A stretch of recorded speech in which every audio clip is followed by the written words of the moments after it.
السلام عليكم طلاب. قبل بداية الفيديو لا تنسون تخلون لايك لهذا الفيديو وتشتركون بالقناة وتتابعون الفيديو للنهاية ضروري. طبعا اليوم عندنا خبر يقول جمع توقيع جديدة بالدخول الشامل للثالث متوسط والسادس الاعدادي. طبعا هاي توقيع مثل ما جاي تشوفون، توقيع من النواب الى الدخول الشامل. هاي الخبر جديد، هذا الخبر اليوم تاريخ 20/4 تقدم هذا الى مجلس النواب.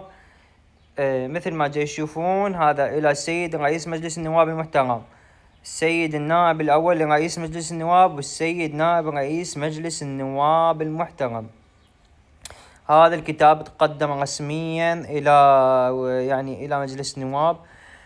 نهديكم أطيب تحية نظرا لما يصلنا من مناشدات وطلبات للدخول الشامل من طلبة الصفوف المنتهية ثالث متوسط والسادس الإعدادي، وحرصا على مستقبلهم الدراسي في ظل الظروف الاستثنائية التي يمر بها بلدنا العزيز والمنطقة، وكثرة العطل الرسمي والتوترات الأمنية الراهنة التي أثرت بشكل مباشر على انتظام المسيرة التعليمية واستقرارها.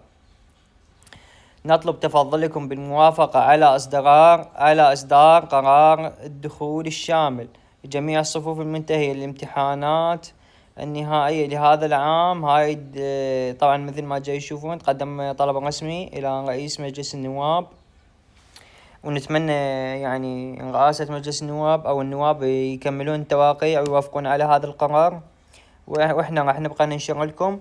طبعا أهم شيء لا تنسون تخلون لايك لهذا الفيديو، تشتركون بالقناة، تفعلون جرس الإشعارات، وراح نخلي لكم رابط مال قناتنا مال تليجرام بالوصف وأول تعليق، تدخلون تشتركون عليها حتى توصلكم آخر أخبار وزارة التربية العراقية أول بأول.